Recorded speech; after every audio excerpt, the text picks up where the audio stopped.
শ্রী মহর্ষি বেদব্যাস প্রণীত অষ্টাদশ সহস্র শ্লোক সমন্বিত পারমহংসী সংহিতা শ্রীমৎ ভাগবত মহাপুরাণ ভাগবতে বর্ণিত হয়েছে, যা সর্বমঙ্গলদায়ক এবং আদি ভৌতিক, আদি দৈবিক ও আধ্যাত্মিক তিতাপ জ্বালা নিবারক। যে সুকৃতশালী ব্যক্তিগণ পুণ্য ফলে সঞ্চয় করে এবং শ্রদ্ধামূলক চিত্তে ভাগবত পাঠ শ্রবণ করান এবং যারা অত্যন্ত মনোযোগ সহকারে শ্রবণ করেন, তাহারা এই ভাগবত সেবার সময় থেকেই স্বভক্তিতে ঈশ্বরকে নিজের হৃদয়ে অবিচলভাবে বেঁধে ফেলেছেন। ঈশ্বরের জ্ঞান আর ঈশ্বরের ভক্তি লাভের পরম সাধন এই যে দুই বস্তু যদি কেউ পেয়ে যায়, তাহলে তার আর কি কামনা বাকি থাকে। তাই যাহারা এই ভাগবত গ্রন্থ শ্রবণ করেননি, তাহারা কোনোদিনই কোনোভাবেই ভাবতেই পারবে না মানব জন্ম পেয়েও ভক্তি ও বৈরাগ্যের কি বিশাল সমুদ্র এই ভাগবত গ্রন্থ। তাই ভাগবত সূচনার প্রারম্ভে একটি আধ্যাত্মিক এবং একটি গ্রাম্য পরিবেশ থেকে তুলে ধরছি একটি কাহিনী। দেশটি পূর্ববঙ্গ, ঢাকা সিলেট গ্রাম। ভাগবত পাঠক অনন্ত বৈরাগ্য। এই ঢাকা সিলেট গ্রামে, এটা তো প্রত্যন্ত গ্রাম, তা সেই সময় বৈদ্যুতিক আলোর কোনো সূচনাই ছিল না। এখন এই গ্রামে ভিতরে ছোট্ট একটি জলাশয় আছে, যেখানে প্রতিবেশীরা তাদের বাসন কোসন সমস্ত কিছু ধৌত মাজা ঘষা করেন। এবং ওই জলাশয়ের পাশেই একজন আসে, তার নাম হচ্ছে গোপীনাথ চোর। সবাই তাকে জানে গুপি চোর। এখন ওই গুপি চোরের স্ত্রী ওই ঘাটে গিয়েছে বাসন নিয়ে। সে তো তার মতো আছে, আর যে সমস্ত মায়েরা আছেন তারা বলছেন, এই আজকে একটু সকালে সকালে ভাগবত পাঠ আস্বাদন করতে যেতে হবে, কেননা কালকে পাঠক মশাই বলেছেন যে আজকে তোমরা একটু সকালে করে আসবা। আজকে গোপালের মা এত সুন্দরভাবে সাজাবে হিরে জহরত মণি মাণিক্য দিয়ে এবং চূড়া বাঁশি দিয়ে, গোষ্ঠে যাবে ধেনু বৎস নিয়ে। এই কথা সবাই যখন বলা বলি করেছে, এখন ওই গুপি চোরের স্ত্রী বাড়ি গিয়ে বলছে তার স্বামীকে, আমার এত হতভাগ্য জীবন, আজকে আমাকে দেখে সবাই কানাকানি করে। দেশের লোক সবাই যায় এই পাড়া গ্রামের ওই অনন্ত বৈরাগ্য মহাশয় তার বৈঠকখানায় নিত্য ভাগবত পাঠ হয়, অথচ তুমিও কোনোদিন যাও না, আমাকে নিয়েও যাও না।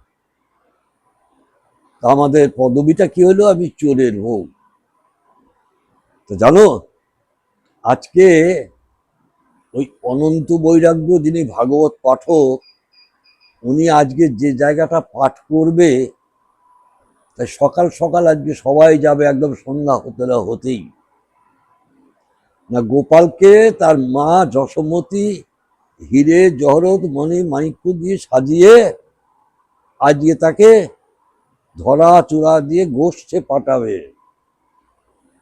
দেখুন, এখন চোরের বেটা তো, তার মন বলছে বাহ, তাহলে তো খুব ভালোই হবে, রোজ রোজ চুরি করার থেকে আজকে তাহলে আমি যাব, অন্ধকারে বসে আমি ভাগবত পাঠ শ্রবণ করব এবং বৃন্দাবনের পুরো নিদর্শনটা আজ আমি নেব।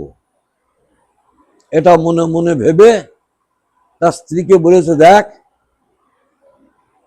আমি তো বেটা ছেলে, তার উপর আবার আমার পদবিটা ভালো না, তা আমি তোকে কথা দিচ্ছি, আমি আজ অন্ধকারে গা ঢাকা দিয়ে নিজেকে লুকিয়ে রাখবো, আমি ভাগবত শ্রবণ করব। যথারীতি গিয়েছে, সেই সন্ধ্যার অন্ধকারে হারিকেনের আলোতে পাঠক মশাই তার সেই বৈঠকখানা বারান্দাতে সুন্দর করে পাঠ করছেন এবং মা যশোমতী তার পুত্রকে কেমন করে সাজাচ্ছে, হাতে অনন্ত বালা, কোমরে বিছা, সমস্ত স্বর্ণ ভাণ্ডত এত সুন্দর করে সাজিয়ে, মাথায় যখন ধরা চূড়া বেঁধে হাতে একটা বাঁশি দিয়ে গোষ্ঠে পাঠাচ্ছে, সেই জায়গাটা যখন পাঠ হচ্ছে, তখন ওই চোর মনে মনে প্রতিজ্ঞা করলো, আমি আর বাড়ি যাব না। ওইখান থেকে সেই রাত্রে হাঁটা শুরু করলো। হাঁটতে হাঁটতে হাঁটতে হাঁটতে প্রায় 1 মাস অতিবাহিত হয়েছে, পৌঁছে গিয়েছে বৃন্দাবনে।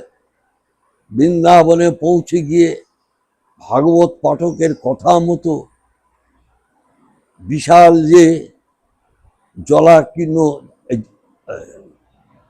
জঙ্গল পরিপূর্ণ এবং ঘাস আছে, এরকম মাঠ কোথায় আছে।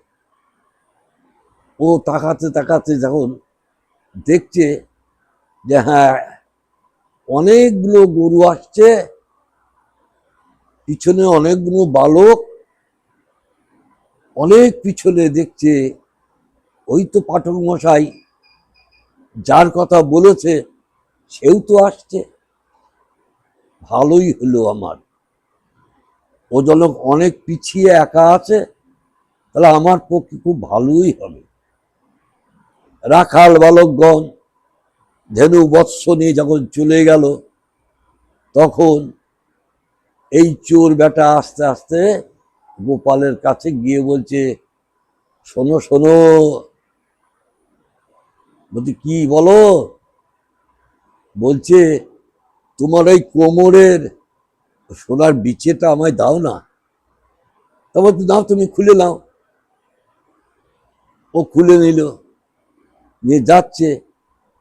চোর বেটা পেছন দিচ্ছে, তাকিয়ে দেখে বলছে, না, এই দাঁড়া দাঁড়া দাঁড়া দাঁড়া দাঁড়া, কি হয়েছে? তোকে ভালো লাগছে না, তোকে ভালো লাগছে না, তা কি হবে? তা দাও দাও দাও, এসে পরিয়ে দিই পরিয়ে দিই পরিয়ে দিই। আবার পরিয়ে দিল, পরিয়ে দিয়ে বলছে, তোর পায়ের নপুর দুটো দে। তা বললো, নাও, খুলে নাও। নপুর দুটো যেই খুলে নিয়েছে, রুনু ঝুনু রুনু ঝুনু যে বাজনা, সেই বাজনার বাজছে না। আবার চোর বলছে, ও ভাই, একটু দাঁড়াও না, দাঁড়াও না, দাঁড়াও না, কি হয়েছে? বলছে, ভাই, মোটেই ভালো লাগছে না, দাও, পরিয়ে দাও। দিয়েছে পরিয়ে। বলছি, ভাই, আমি একটা কথা বলবো, আমার কথাটা রাখবা? বলছি, কি বলো? তুমি যাবা আমার সাথে, আমি তোমায় নিয়ে যাব? বলে, হ্যাঁ, অবশ্যই যাব। সত্যি বলছো? বলে, হ্যাঁ, আমি মিথ্যা কথা বলি না, তবে একটা শর্ত। আমি তোমার পিছন পিছন যাব, আমার পায়ের নপুরের শব্দ তুমি শুনতে পাবে, তুমি কিন্তু পিছনে তাকাবে না, তাহলে কিন্তু আমি আর যাবো না। বললো বেশ, তাই হবে। ও তো মনের আনন্দে আগে আগে আসছে, পিছন পিছন গোপাল আসছে। আস্তে আস্তে আস্তে আস্তে হাঁটতে হাঁটতে হাঁটতে হাঁটতে এসেছে ওর বাড়িতে। আর বাড়িতে যখন এসেছে, এদিকে বউ কি বলে ফেলেছে, বউ মনে করেছে স্বামী বোধহয় কোথাও চুরি চুরি করতে গিয়েছে, হয় ওকে মেরে ফেলেছে, না হলে কোথাও থানায় ভরে দিয়েছে। এই ভেবে ও আর কি করবে, ও লোকের বাড়ি কাজের ব্যবস্থা নিয়েছে। যখন দেখছে ওর স্বামী, তখন তো অবাক। ও স্বামী কি বলছে, এদিকে সেদিকে সেদিকে এসো, দেখো কাকে এনেছি। বলছি কই, এ কি পাগল হয়ে গেছে, কাকে এনেছো, আমাকে ধরো। যেই ধরেছে তখন দেখছে পিছনে দাঁড়িয়ে গোপাল হাসছে। তাড়াতাড়ি করে তো বল্লভ লক্ষিত ভাষে ভক্তি করছে, ভক্তি করে বলছে, আগো শিগগিরই চলো, সেই পাঠক মশাইয়ের কাছে চলো, যেখান থেকে তোমার এই উদয় হয়েছে ভক্তি, আগে সেইখানে চলো। বন্যে দুপুর বেলায় পাঠক মশাই তো সেবা নিয়ে বিশ্রামে আছে, এখন এরা দুইজনে গিয়ে হাঁকাহাঁকি করছে। পাঠক মশাই দেখছি কি ব্যাপার, এরা তো কোনোদিন আসে না, আজকে কেন এমন করে ডাকছে, দাঁড়ানো উপায় নেই। পাঠক মশাই এসেছে, এসে বলছে কি হয়েছে তোমাদের। এখন স্ত্রী তখন বলছে, আপনি তো আমাদের গুরুদেব। আমি তোমাদের গুরুদেব, তোমাকে তো মা আমি কোনোদিন দেখিনি, এই বাবাজিকেও তো কোনোদিন দেখিনি, তোমরা এই গ্রামেরই বাসিন্দা। বলো হ্যাঁ। তাহলে আমি গুরুদেব হলাম কি করে। বলে দেখুন না, আপনি ভাগবত পাঠ করছিলেন, আমার স্বামী চুরি করতে, নাম সকলেই জানেন, আপনি হয়তো জানেন, কি নাম গো, গুপি চোর। ও হ্যাঁ, নাম তো শুনেছি। ওই যে আপনি গোপালকে সাজিয়ে মাঠে পাঠিয়েছিলেন গোষ্ঠে, ও সেদিন চুরি করে আপনার পাঠ না শুনে বৃন্দাবন গিয়েছিল, আজকে এসেছে, দেখেন কাকে এনেছে। বলছি কই, আমি তো দেখতে পাচ্ছি না। দেখতে পাচ্ছেন না, একটু আসুন না, কৃপা করে একটুখানি কৃপা করে আসুন। পাঠক কি করবে, তখন দেখছে তাই তো, এরা যখন বলছে এত করে, যাই। গিয়ে যখনই স্পর্শ করেছে গুপে চোরকে, আর যাবে কোথায়, দেখছে স্বয়ং দাঁড়িয়ে কৃষ্ণ গোপাল। পাঠক তখন বলছে ধন্য ধন্য, আমি সারা জীবন ভাগবত পাঠ করেছি কথা সত্য, কিন্তু আমার হৃদয়ঙ্গম হয়নি। তুই আমার পাঠ শ্রবণ করে, হৃদয়ঙ্গম করে স্বয়ং ভগবানকে তুই বেঁধে নিয়ে এসেছিস, তুই তো মহাভাগ্যবান, আমি কি করে তোর গুরু হতে পারি। সঙ্গে সঙ্গে তখন সেই ভক্তিমতী মহিলা বলছে, না বাবা, এ কথা বলবেন না, আজকে জ্ঞান যদি আপনার কাছ থেকে না পাওয়া যেত, এই জ্ঞান যদি হৃদয়ঙ্গম যদি না হতো, আমরা কখনো এত সুন্দর জায়গায় স্বয়ং ভগবানের কৃপা লাভ আমরা পেতাম না। তাই আমাদের আশীর্বাদ করুন, আমরা জন্ম জন্মান্তরে যেন আপনার ছত্র ছায় থেকে এইরকম গোবিন্দকে হৃদয় মন্দিরে রেখে ইহকাল যেন সাধন ভজন নিয়ে যেতে পারি। নিতাই গৌর হরিবোল, নিতাই গৌর হরিবোল। এই হচ্ছে শ্রীমৎ ভাগবতের মূল কাহিনীরই একটি পর্ব।